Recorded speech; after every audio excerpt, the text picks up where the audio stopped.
Natuurlijk, there's a long and a strong element of dramatization. I mean, you have a partition from which to play, which is nearly faultless, because everything that could possibly go wrong has gone wrong, and everything that could possibly be painful is painful from all points of view.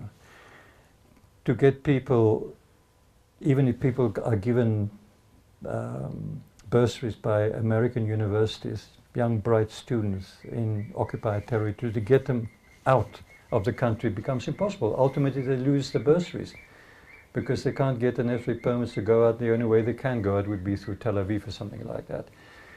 And for that matter, for foreigners going in and out, it's a terrible thing. I remember being questioned on my way out with Beidou by a young, this is after the Ramallah visit, we had to leave a day or so early, and being taken into a little room, I suppose that's what happened with all the foreign passengers, and being questioned intensively by a very beautiful young Israeli woman soldier, bluntly asking me, how many Palestinian women have you slept with while you were here? Where were you staying? You know, why were you here? What were you doing here? Etc., etc. It reminded one of the old South Africa. You're being intimidated. They must know they've got the wrong guy. I mean, but wat gaan hulle nou van my kry?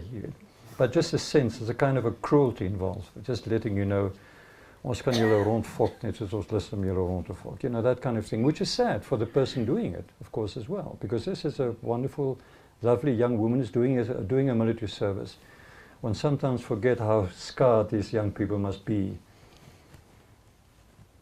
En ek dink dis erger eintlik wat daar gebeur as wat mense skrik as mense dit sê.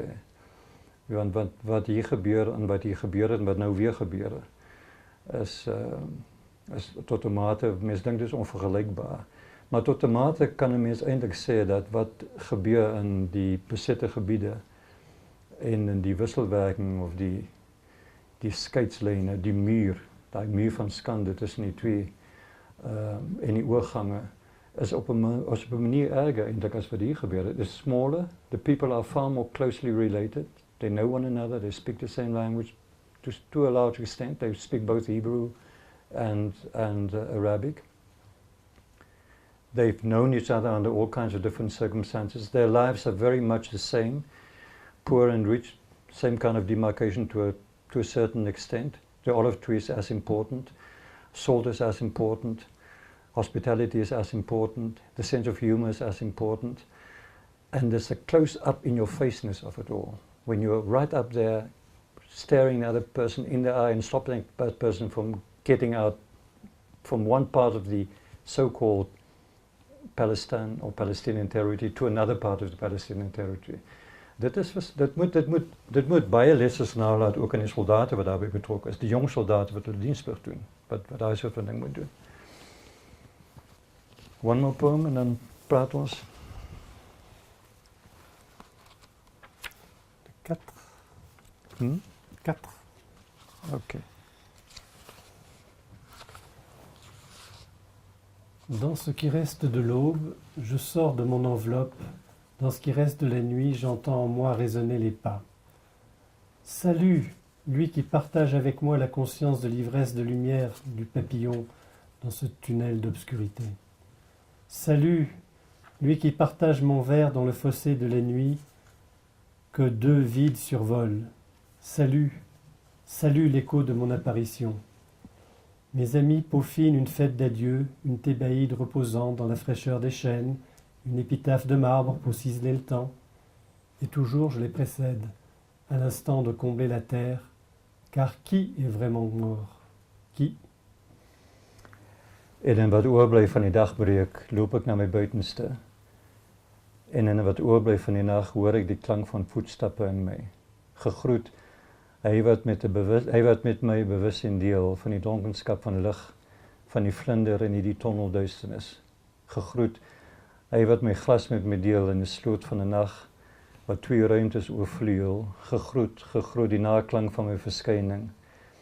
My vriende maak 'n vaarwelfees vir my klaar, 'n rustige weglê in die koelte van eike, 'n marmer epitaaf om tyd vas te bytel. En altyd spring ek hulle voor by die oomblik van toegooi van die aarde, want wie dan gesterwe? Wie?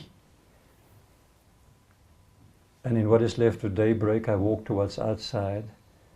And in what remains of the night, I hear the clink of footsteps in me. Be greeted, he who shares with me a musing on the drunkenness of light, of the butterfly in this tunnel darkness. Be hailed, he who shares my glass in the ditch of a night, remitting two spaces. Be greeted, the hollowed echo of my appearance. My friends, clear a farewell feast for me, a restful layaway in a kilt of oaks, a murmured epitaph marbling time in a boat, and always I preempt them at the instant of the filling of soil. For who clawed the death here? Who died then? Where? There's some liberties taken there, if I may say so. You may, from the translation. My spell checker suggested that klank van voetstappen, the nearest could be klink, not the sound of footsteps, but the clink of footsteps. So of course, I mean, klink is just such a lovely word. It evokes the military boots of the footsteps.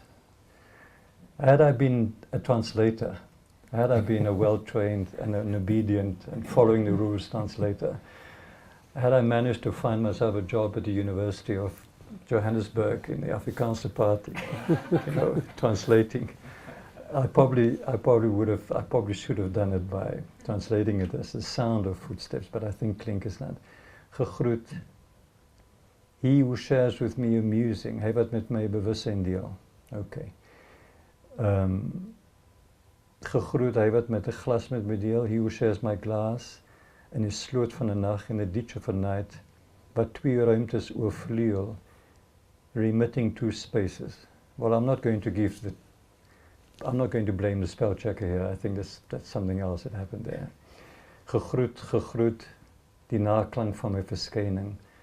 Be greeted, the hollowed echo of my appearance.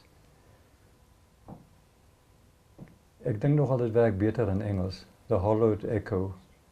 It's a little bit redundant, obviously, but why not? My vriende maak 'n vaarwelfees vir my klaar. My friends clear a farewell feast for me. A restful layaway in the kilt of oaks. 'n rustige weglê in die koelte van eike. Well, there you can see what happened. Koelte. Jy weet, haar kom die rooi streep op and they suggested, why don't you use kilte? That was what I suppose whatever the dictionary picked up, kilte, and that's got nothing to do with kilte. But kilte to be laid away in the kilt of oaks, I like that. I mean, it's not. And then a mama epitaph om tyd vas te bytel, a murmured epitaph marbling time in a boat. There I must admit something else came in. In Vietnam, and I suppose in other parts of Asia as well, Southeast Asia as well, the graves of people are very often smack in the middle of a rice paddy, and it's a kind of a marble, it looks like a marble boat sailing over the rice paddy. Is dit nie so nie? En ek dink dis miskien daardie naklank, die nasmaak van die marmer boot, want dis nie 'n Midde-Oosterse beeld, maar dis nie 'n Arabiese beeld nie. En altyd spring ek hulle voor by die oomblik van toegooi van die aarde, and always I preempt them at the instant of filling of soil. Om die waarheid te sê, die laaste stanza in Afrikaans het net 3 reëls, en in Engels sien ek dit daar 4. And I always preempt them at the instant of the filling of soil. For who clawed the death here? Who died then? Where? Ek weet nie waar, I don't know where that line came in, but what did you do in French? I choose the word peaufiner because I like it. Une peau fine, a very smooth skin. Peaufiner. It means also to prepare. But then in French, for the last 3, I took... Et toujours je les précède à l'instant de combler la terre, car qui est vraiment mort? Qui? Yeah, because who is really dead? Who? Yeah. Mahmoud Darwish, of course, in several of his later volumes, he talks a lot to what could be described perhaps as this figure that's accompanying him. It could be a doubling of the self. It could be the shadow of death. It could be the poem, but he personalizes it. And who dies? Who dies in this particular place?